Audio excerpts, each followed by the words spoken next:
اور یہاں یہ کہ جہاں لمبی لمبی ٹانگیں پھینکتے آئے اور چھیڑے گئے۔ یہ عادت سی ہو گئی تھی کہ کالج سے آئے اور اماں کو بلائیں دے کر اور دادا کو نبض دکھا کر سیدھے میری جان پر نزول۔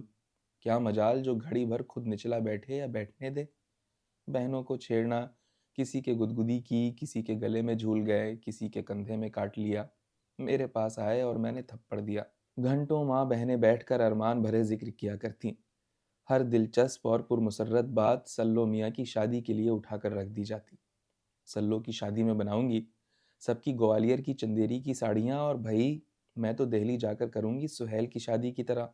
اپنے دونوں طرف کے مہمان آ گئے اور بس اس گھر میں تو، اور اماں اسے بلائیں گی لیلا دیسائی کو ناچ کے لیے۔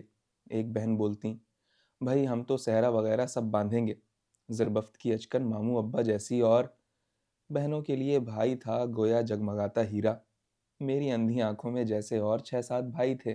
یہ بھی ایک لڑنے جھگڑنے تو میں کرنے اور بات بے بات روب جمانے والی ایک ادنا ہستی تھی۔ میں ان کے ارمان بھرے دلوں کے بھڑکتے ہوئے جذبات سے کملا جاتی۔ کاش میرے بھی اتنے بھائیوں کے بجائے ایک ہی ہوتا، ایک دبلا پتلا آئے دن کا مریض، چنچنا لڑاکو، کتنا رومانٹک معلوم ہوتا۔ باجی ذرا کرتے میں یہ بٹن ٹانک دو، وہ اپنی پتلی گردن آگے بڑھا کر بولا۔ چٹپٹ ٹانکوں، مجھے میچ میں جانا ہے۔ میں ناول کے ایسے حصے پر پہنچ گئی تھی جہاں ہیرو ہیروئن کے بازوؤں تک پہنچ چکا تھا۔ بھلا اس قدر غیر رومانی کام میں میرا کیا جی لگتا؟ رابعہ سے کہو وہ ٹانک دے گی۔ نہیں، ہم تو تم سے ہی ٹکوائیں گے۔ میرے پاس سوئی بھی نہیں۔ وہ دوڑ کر چچی جان کی بکچی اٹھا لایا۔ لو یہ سوئی، تاگا پرو۔ لاؤ میں پرو دوں، چچی سروتا چھوڑ کر بولی۔ میں تو انہی سے ٹکواؤں گا، لو سوئی۔ مجھے ضد آ گئی، راشدہ سے ٹکواؤ۔ ہیرو آگے بڑھ رہا تھا، مجھے آخری 2 لائنیں پھر سے پڑھنا پڑیں۔ نہیں، ہم تو تم ہی سے ٹکوائیں گے، رکھو کتاب ادھر ورنہ پھاڑ دوں گا۔ پھاڑی، بھاگ جاؤ، نہیں ٹانکتے۔ میں نے کتاب دوسری طرح موڑ لی۔ اسے بھی ضد آ گئی، آج یا تو تم سے بٹن ٹکواؤں گا یا اپنا تمہارا خون بہا دوں گا۔ چل ہٹ، بڑا وہ ہے نا، بہاؤ نہ بہاؤ اپنا خون۔ ہیرے کے کنی کے خون بہانے کے ارادے ہی کو دیکھ کر بہنیں لرز گئیں۔ ان کا بس چلتا تو وہ بٹن کی جگہ اپنی آنکھیں نکال کر ٹانک دیتی۔ سلو لاؤ میں ٹانک دوں ذرا سی دیر میں، راشدہ بولی۔ کہہ دیا، صلاح الدین اعظم ایک بات جو کہہ دیتے ہیں وہ ٹلتی نہیں۔ دیکھو باجی، ٹانکتی ہو یا کیا؟ میں نے تیوریاں چڑھائیں، یہی کہ میچ دیکھنے نہیں جاؤں گا اور ایک لفظ کتاب کا نہیں پڑھنے دوں گا، اور موقع ملنے پر کتاب پار کر دوں گا۔ اور مجھے ہنسی آ گئی۔ او ہو، لو بس تو پھر پیاری سی بچوں کی طرح ٹانک دو۔ میں نے بھی سوچا وبال کاٹوں۔ میں نے تو بٹن ٹانکنا شروع کیا اور وہ مجھے دق کرنے لگا۔ دیکھو سلو، میرا ہاتھ ہل جائے گا تو سوئی کلیجے میں اتر جائے گی۔ اتر جانے دو۔ اور اس نے پھر گدگدی کی۔ میں نے سوئی مذاق میں چبھونا چاہی، وہ جلدی سے ہٹا۔ دھکے سے نہ جانے کیسے سوئی کی نوک چبھ گئی، خون بھی نکلا، اور غضب یہ کہ نوک غائب۔ سنتے ہیں کہ سوئی کی نوک خون میں کھو جاتی ہے، دل میں جا پہنچتی ہے، دم نکل جاتا ہے۔ ارے نوک، میرے منہ سے پریشانی میں نکلا۔ میرے سینے میں اتر گئی اور اب خون میں چلی جائے گی، اور پھر دل میں آ جائے گی۔ لو اماں جان، ہم تو چلے۔ چچی جان کو سکتہ ہو گیا، مگر وہ سنبھلیں اور چیخیں۔ رابعہ چیخی اور راشدہ چیخی۔ میرا یہ حال کہ مجرم کی طرح سوئی پکڑے کھڑی کی کھڑی رہ گئی۔ صلاح الدین سر پکڑ کر بیٹھ گیا اور لاچاری سے گریبان ٹٹولنے لگا۔ پھر جو ہلڑ مچا ہے تو خدا ہی جانتا ہے کہ مجھ پر کیا کچھ گزری۔ ڈاکٹر، حکیم اور نمازیں، اور میرا دل چاہے ڈوب مروں۔ آخر میں نے مذاق کیا ہی کیوں، اور وہ بھی اس کانچ کے گلاس سے؟ کیا بتاؤں کیسی پشیمانی ہو رہی تھی۔ ایکس رے ہوا، سارے جسم میں سوئی ڈھونڈ ڈالی، مگر خاک پتہ نہ چلا۔ اور بھی مصیبت، چچی جان کے آنسو اور رابعہ راشدہ کا ٹہل ٹہل کر دعائیں مانگنا، اور اوپر سے سلو کا اترا اترا کر مرنے کی دھمکیاں دینا۔ میرے آنسو نکل آئے۔ سلو نے میری طرف دیکھا اور مسکرایا۔ اب تو چین آ گیا آپ کو؟ میں نے سر جھکا لیا۔ اچھا یہاں آئیے، ذرا میرے سر میں تیل تھپک دیجئے۔ بھلا اب مجھ میں کہاں ہمت تھی جو انکار کروں۔ چپ چاپ سر میں تیل ڈالنا شروع کیا۔ سلو فتح مندانہ انداز سے مجھے آنکھیں چڑھا چڑھا کر دیکھتا اور مسکراتا رہا۔ دیکھا میرا حکم نہ ماننے کا نتیجہ؟ وہ میری انگلی میں چٹکی نوچ کر بولا۔ سوئی تو میرے گریبان ہی میں رہ گئی تھی۔ غصے کے مارے میرا خون کھول گیا۔ اچھا جانے دو، اماں جان کاہے کو مانیں گی، میں نے سوئی پھینک بھی دی۔ میرے ہاتھ پھر ڈھیلے پڑ گئے اور وہ اور ہنسا۔ اچھا پاجی تجھے بھی اس کی سزا نہ ملی تو خیر۔ میرا جی چاہا اس کے بال نوچ کر دور ڈھکیل دوں، خدا سمجھے۔ مجھے تم سے کام کروانے میں مزہ آتا ہے، جب میں نوکر ہو جاؤں گا تو تمہیں اپنے پاس رکھوں گا، ہوش میں میری جوتی رہتی ہے تیرے پاس، دیکھ لینا میں تمہیں لے لوں گا، گود لے لوں گا، ہنستی کیوں ہو؟ مجھے ہنسی آ گئی۔ اور پھر تمہیں ہوائی جہاز میں بٹھاؤں گا، ہاں، وہ آنکھیں گھما کر بولا۔ میرے امتحان کے دن آ گئے تھے اور میں کمرہ بند کر کے پڑھا کرتی، مگر سلو کہیں مانتا تھا، جہاں میں پڑھنے چلی اور وہ بھی موجود۔ میں نے سنجیدگی سے منع کر دیا کہ اگر تم نے دق کیا تو میں بورڈنگ چلی جاؤں گی۔ پڑھنے کے خیال سے چچا میاں کے گھر رہنا پڑا تھا۔ وہ خاموش پڑھا کرتا، مگر گھنٹہ آدھ گھنٹے بعد بے چینی ہونے لگتی۔ اب بھائی انٹرول ہوگا۔ وہ کتاب بند کر کے میرے پاس آن گھستا اور 10 منٹ تک وہ ادھم مچتا کہ خدا کی پناہ۔ شرارت میں اسے کاٹنے کا مرض ہو گیا تھا۔ بات یہ ہے کہ جی چاہتا ہے کہ تمہیں کھا جاؤں، وہ ہنس کر دانت پیستا۔ خود اپنی بوٹیاں چبا ڈالو، مگر وہ بری طرح لپٹ جاتا اور باوجود ڈھکیلنے کے تنگ کیے جاتا۔ کبھی مجھے غصہ آ جاتا، لیکن عموماً اگر وہ کمرے میں نہ ہوتا تو کسی چیز کی کمی سی محسوس ہوتی۔ گھر کی ساری چہل پہل اسی ایک انسان کے دم سے تھی۔ بچوں کو چھیڑنا، بہنوں کو رلانا، کبھی پھر فوراً لپٹ کر پیار کرنا اور منا لینا۔ امتحان ختم ہو گئے اور گھر جانے کے خیال سے خوشی کے ساتھ ساتھ دکھ بھی ہو رہا تھا۔ کیوں جا رہی ہو چھٹیوں میں؟ وہ ایک دن بولا۔ واہ، میری اماں بیچاری اکیلی ہیں۔ اکیلی؟ جیسے انہیں بڑی تمہاری پرواہ ہے۔ اور نہیں تو تمہیں پرواہ ہوگی۔ وہ میرے پاس بیٹھ گیا۔ سچ کہتا ہوں بجو، سچ کہتا ہوں، تم نہ جاؤ۔ اس نے پیار سے میرے کندھے پر سر رکھ دیا اور اپنی سوکھی باہیں میرے گلے میں حمائل کر دیں۔ ہٹو تو، خیر ہوگی تمہیں میری پرواہ، مگر اب تو جاؤں گی۔ مگر میں کہتا ہوں کہ مت جاؤ، وہ ذرا ہٹ کر بولا۔ بکواس مت کرو، جاؤ ذرا کسی کو بھیجو میرا سامان باندھ دے۔ اور میں کہتا ہوں تم نہیں جا سکتی۔ بڑے لاٹ صاحب ہونا جو روک لوگے۔ یاد ہے وہ سوئی؟ وہ شرارت سے مسکرایا۔ مکار ہو تم کہیں کے۔ دوسرے دن سلو کو بخار چڑھا۔ سارے گھر پر جیسے آفت ٹوٹ پڑی۔ ذرا سا ملیریا اور یہ ادھم، مگر دم مارنے کی اجازت نہ تھی۔ اماں جان بجو کو روک لیجئے، آپ سے اکیلے تیمارداری نہ ہو سکے گی۔ جیسے سور کو بڑی تیمارداری کی ضرورت تھی۔ اے میاں بھلا وہ کیوں رکیں گی؟ چچی اماں تان سے بولی۔ میں حمیدہ کو تار دے کر بلا لوں گی۔ نہیں اماں، وہ اپنے بچے لے کر آن دھمکیں گی تو اور غل مچے گا۔ بجو تو خود رک رہی تھیں، اسکول میں پارٹی ہے، دوسرے جب ہم اچھے ہو جائیں گے تو سنیما دیکھنے چلیں گے۔ رک جاؤ نا، کیا حرج ہے؟ رابعہ نے رائے دی۔ اس چڑیل کو کیا پتا کہ یہ مکاری کر رہا ہے۔ بخار تو اتفاق سے آ گیا، ورنہ وہ کچھ اور فیل مچاتا۔ رکنا ہی پڑا۔ صلاح الدین اعظم کا حکم۔ وہ شرارت سے مسکرایا۔ میرے مونچھیں نکل آئیں تب تمہارے اوپر اصلی روب پڑا کرے گا۔ لو اسی بات پر ذرا سی برف کچل کر تو کھلا دو۔ چچی جان نے اس قدر ڈری ہوئی نظروں سے میری طرف دیکھا کہ میں جلدی سے تولیے میں برف توڑنے لگی۔ کسی کا لاڈلا ہو تو ہو، ہم کیوں بھگتے؟ مگر وہ تو بھگتنا پڑا۔ بجو بجو، کسی نے آہستہ سے مجھے پکارا۔ کیا ہے؟ میں ڈر گئی۔ ذرا سا پانی، سلو نے اپنے پلنگ سے ہاتھ ہلا کر کہا۔ میں جلدی سے اٹھی، اندھیرے میں تھرموس ٹٹول کر پانی نکالا۔ اماں تھکی ہوئی ہیں، بیٹھ جاؤ۔ اس نے سرہانے مجھے بیٹھا لیا اور آہستہ آہستہ گلاس میں برف ہلانے لگا۔ اسے میری طرح پسینہ آ رہا تھا اور ہاتھ پیر کانپ رہے تھے۔ پانی پی کر وہ میری گود میں سر رکھ کر لیٹ گیا۔ بجو، کیا ہے؟ میرا دل گھبرا رہا ہے۔ چچی جان کو جگاؤں؟ میں نے چاہا آرام سے اس کا سر تکیے پر رکھ دوں۔ نہیں، ہلو مت۔ اس نے اپنے پتلے پتلے ہاتھ میری کمر میں ڈال دیے۔ دل گھبرا رہا ہے بجو۔ وہ تیزی سے گہری گہری سانسیں لے رہا تھا۔ میں نے اپنے کو چھڑانے کی کوشش نہ کی اور اس کی پیشانی پوچھنے لگی۔ وہ اور بھی پریشان ہو گیا۔ اس نے جلدی جلدی میرا نام لے کر بڑبڑانا شروع کیا۔ سبکیاں، وہ سبکیاں بھرنے لگا۔ عجیب سوکھی سوکھی اکھڑی ہوئی سانسیں۔ میں سمجھی نہ جانے کمبخت کو سرسام ہو گیا یا کیا، اور اسے لٹانے کی کوشش کرنے لگی۔ بجو جاؤ مت، میں مر جاؤں گا۔ اور بری طرح بچوں کی طرح مجھ سے لپٹ گیا، اور اس کی آنکھیں، اوہ جیسے نہ جانے آج مجھے ان آنکھوں میں کیا نظر آ رہا تھا۔ میرا دل بری طرح دھڑکنے لگا۔ وہ شوخی سے تھرکنے کے بجائے چڑھی ہوئی اور گہری تھیں، کچھ پاگل سی، کچھ عجیب۔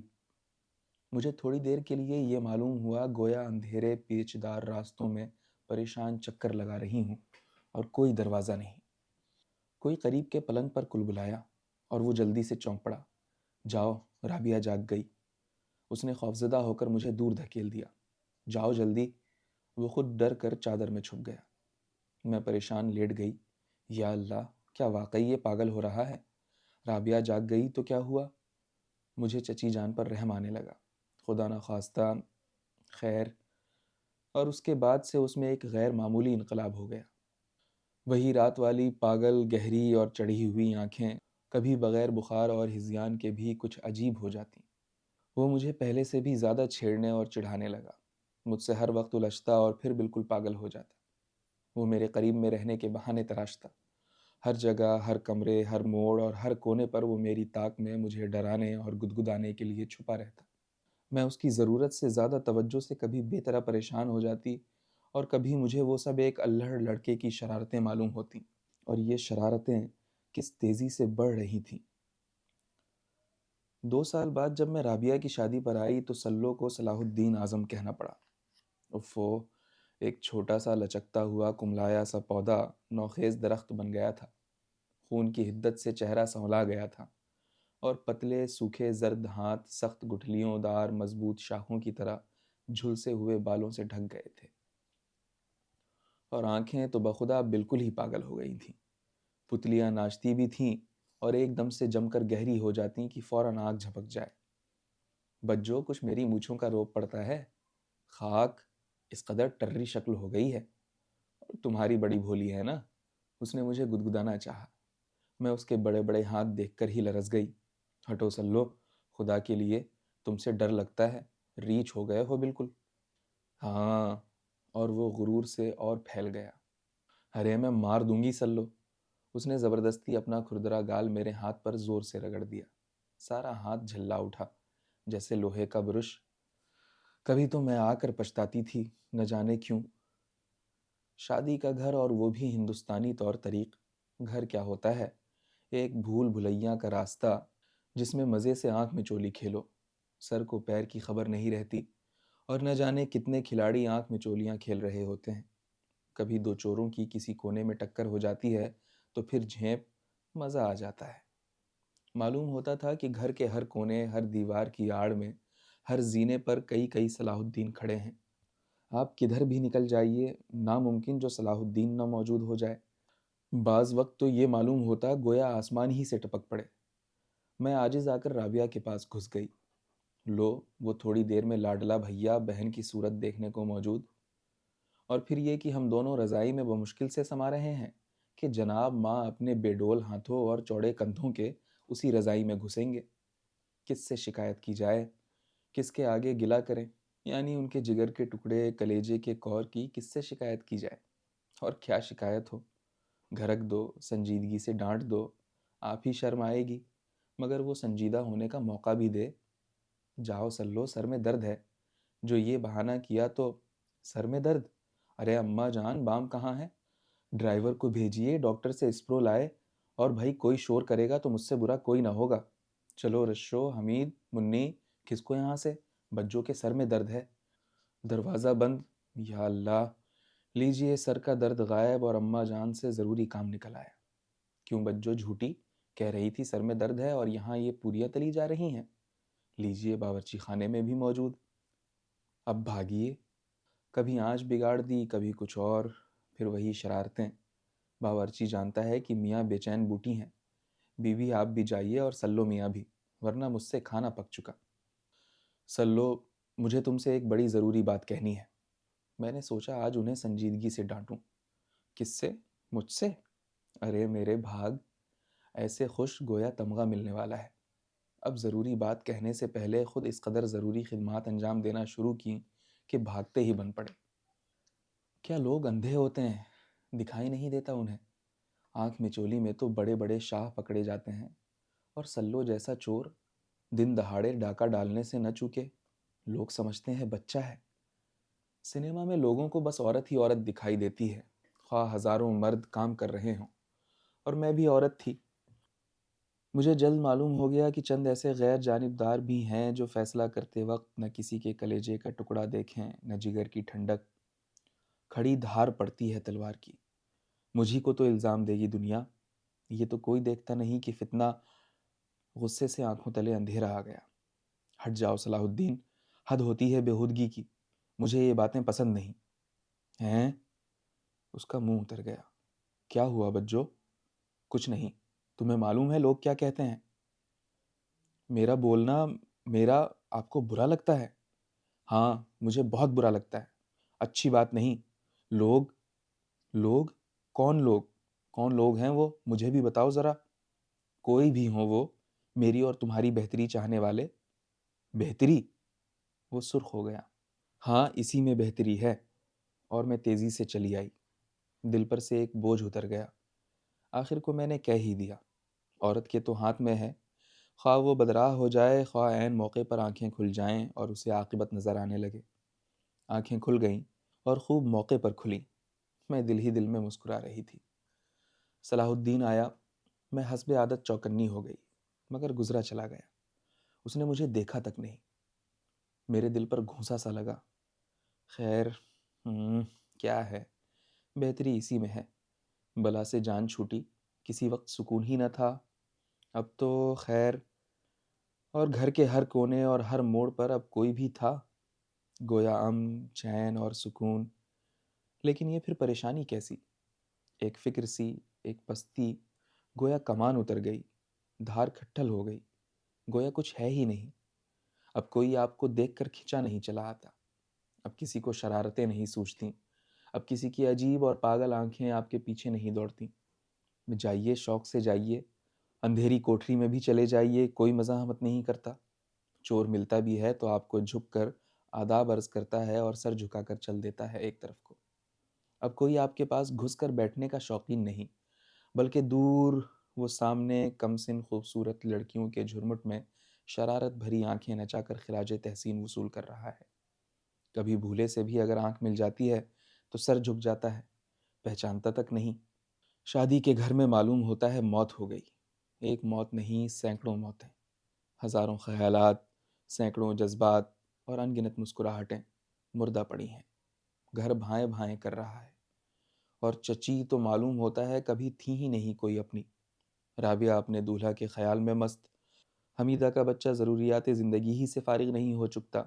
جی چاہا بیچ شادی سے چل دوں کالج۔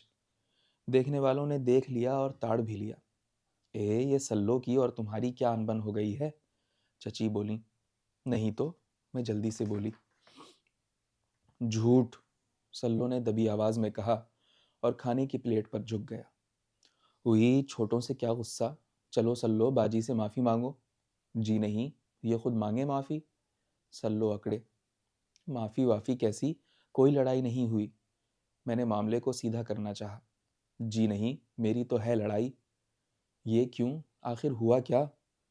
ہوا یہ کہ خواہ مخواہ ڈانٹنے لگیں۔ میں ڈر گئی۔ کچھ بھی نہیں چچی جان، یہ مجھے چھیڑ رہا تھا، میں نے کہہ دیا مجھ سے مت بولو، بھلا میں اس سے لڑوں گی؟ میں جلدی سے بولی۔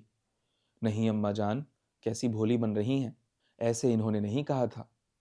اور میں ڈری کہ کہیں اس نے کہہ دیا سب کے سامنے تو کیا ہوگا۔ مجھے خیال ہوا کہ میری غلط فہمی ہوگی، شاید یہ بھی اس کی شرارتیں ہیں اور شاید یہ شرارتیں ہی ہوں۔ لعنت ہے کہ میں اسے اس قدر ذلیل سمجھی۔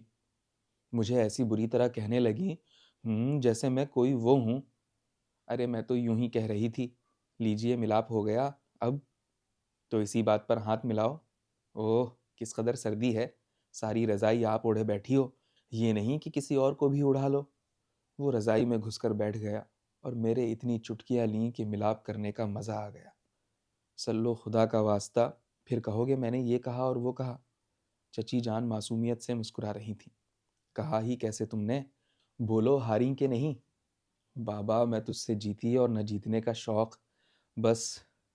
وہ ہنسا، دنیا کی ہر چیز ہنس پڑی، اور پھر وہی آنکھ میں چولی، وہی بھول بھلیاں، اور عاقبت ایک دفعہ کو عاقبت بھی کھلکھلا پڑی، کونا کونا مسحور کن نغموں سے گونج اٹھا، کان گنگ ہو گئے اور آنکھوں میں ریت بھر گئی، میٹھی میٹھی کھٹک والی ریت۔ اور اب قصور کس کا؟ قصور تو ہونا ہی ہوا کسی کا، تقدیر کا۔ بیچاری تقدیر، بات یہ ہے کہ اللہ پاک اپنے بندوں کی آزمائش کرتا ہے، یہ دیکھنے کے لیے وہ تاکہ دیکھے، یہی کہ بس دیکھے، جیسے کہ ہم تماشا دیکھتے ہیں۔ ڈر، دھڑکا، بدنامی، ذلت، پریشانی، بربادی، تباہی اور سب کچھ ایسے ہی موقع کی طاق میں رہتے ہیں۔ کچی شاخ میں جھولا ڈالو تو آپ ہی چرچرائے گی۔ بھائی پہلے خوب ٹھونک بجا کر دیکھ لینا چاہیے کہ گدا کمزور تو نہیں، رسی تو گھنی گھنائی نہیں، ورنہ آپ ہی پٹخنی لگے گی۔ لڑائی پر جانے سے چند دن پہلے تشریف لائے، ننھا برآمدے میں لیفٹ رائٹ کر رہا تھا۔ اسے دیکھ کر ایسے سٹ پٹائے کہ بس، لمبی چوڑی ہے میری فوج، میں نے سوچا۔ بڑے بڑے دہل جاتے ہیں اسے دیکھ کر۔ تم نے مجھے بتایا بھی نہیں۔ کیا؟ یہ وہ ننھے کو گھورنے لگے۔ او یہ، ہاں کوئی ایسی بتانے کی بات ہی کیا تھی، میں نے اسے یتیم خانے سے لے لیا تھا، جی بہلتا ہے اس سے۔ مگر یہ سچ بتاؤ، کتنی گھبراہٹ اور کتنی التجا تھی۔ کیا بتاؤں؟ ہاں تم اپنی کہو، یہ چچی جان نے لاڈلے بیٹے کو کیسے لڑائی پر بھیج دیا؟ میں نے بات پلٹی۔ لڑائی پر؟ وہ ہوگا، تم پہلے یہ بتاؤ کہ… وہ ننھے کی طرف مڑے۔ سمجھ ہی میں نہیں آتا تمہاری تو، کہا تو یتیم خانہ۔ سلو کا چہرہ دیکھنے کے قابل تھا، کچھ کھوئی ہوئی سی کھسیانی صورت۔ جی گھبرا رہا ہے، میں نے چھیڑا، اور ان کی رنگت بدلی۔ بیچارہ بچہ، مر گیا اس کا باپ شاید، تلخی سے کہا گیا۔ خاک تمہارے منہ میں، خدا نہ کرے، میں نے ننھے کو کلیجے سے لگا لیا۔ ٹھائیں، ننھے نے موقع پا کر بندوق چلائی۔ ہائیں پاجی، ابا کو مارتا ہے۔